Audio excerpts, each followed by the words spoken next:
Hello everyone, welcome back to Catherine's Plates where it's simply delicious. Today I'm going to show you how to make Avalanche Cookies.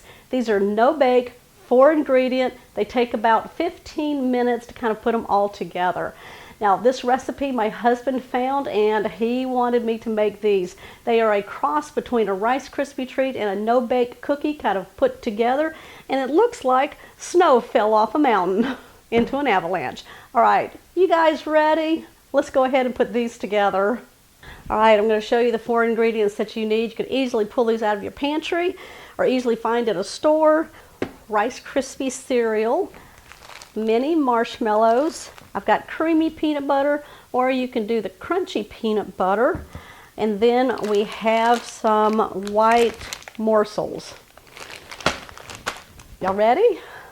The first thing you want to do is prepare your baking sheet. I've just got some parchment paper lined on it, and then we're going to set this aside. You want this ready because once we put all this together, you want to start scooping it on your pan so that way it doesn't set up in your bowl. The first thing we're going to do is start melting our chips. Now I have 16 ounces of white morsels, or you can even use almond bark if you want to do that. There's 2 different ways you can melt these. You can do it in the microwave. If you're really good at that, then go ahead and do that. Sometimes if you cook it too long, it tends to seize up on you, and then that's it. You got to start over. Another way is the double boiler. Now I like this way because it's a very consistent way to melt chocolate chips or your morsels or your almond bark. Now all you need is a medium saucepan, and I've just put it over medium heat. I want to bring the water to just a very light boil to create some steam. And I just put a bowl that will fit in the pot, not all the way in the pot because you don't want your water to touch the bottom of the bowl. That'll create that chocolate to seize up. So I'm going to wait until the bowl is nice and warm, and then we're going to add our 16 ounces of white morsels. Now you can also put it on a high heat, bring it to a boil, and then you can lower the heat down. That way it'll help get that water boiling faster.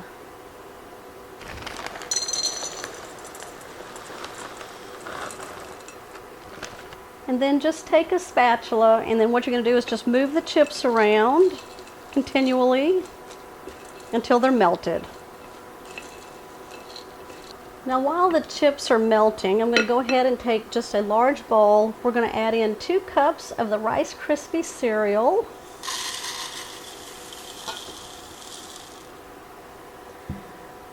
And then I'm going to add in 2 cups of the mini marshmallows.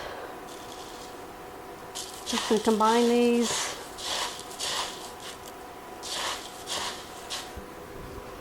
All right, we're going to set this aside. Now this way does take a little bit longer than putting it in the microwave, but you're pretty much guaranteed that you're going to have a nice smooth consistency with this. Just stir it and then just kind of smash the chips onto the bottom there to help melt everything. Sure is getting creamy in there. I like to use the white morsels or the almond bark because that is what's supposed to give it that kind of avalanche look. That snowball falling down a mountain. Yeah. Okay, it's nice and creamy. Look at that, nice and smooth. What I'm going to do is turn off the burner.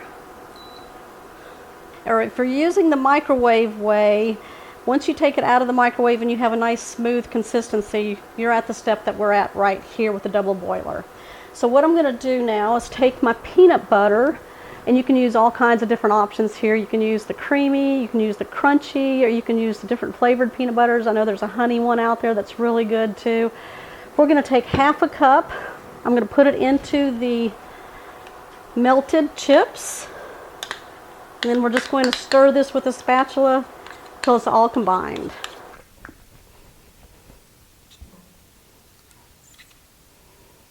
It smells delicious.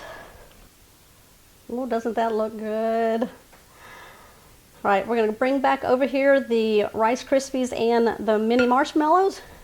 And we're going to pour this on top.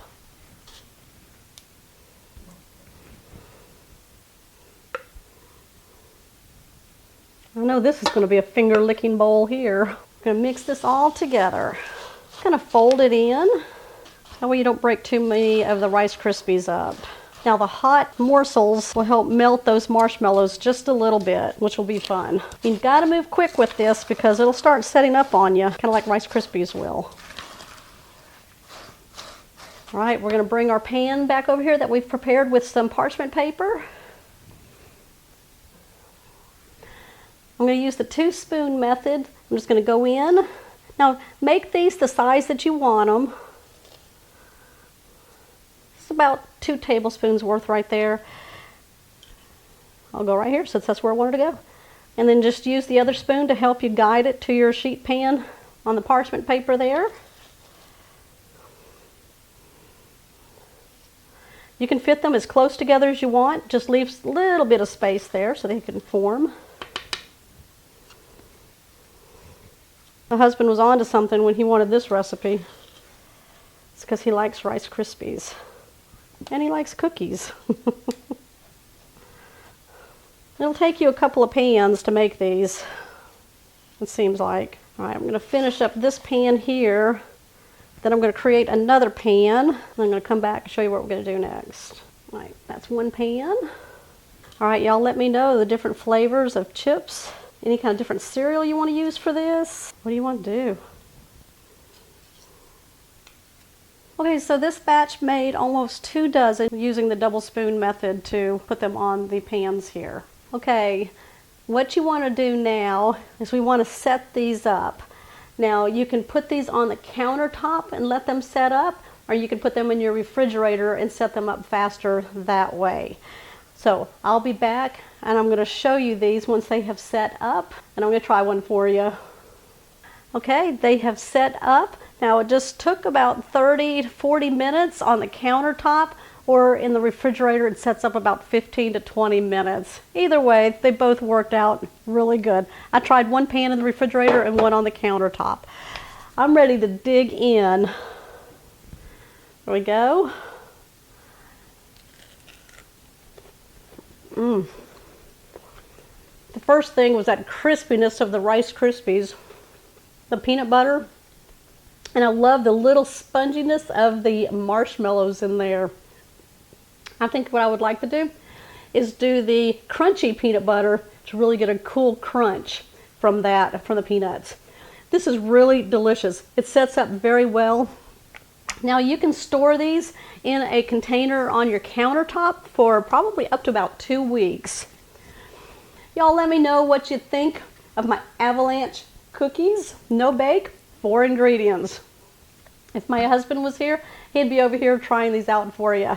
But there's 2 dozen of them here. That's plenty for him. And the whole family, actually. All right, comment down below. Let me know what you want to put into your Avalanche Cookies. And if you're new to the channel, hit that subscribe button down below and that bell notification. That way you'll always know when shows like this one here are posted. I'll see you on the next episode.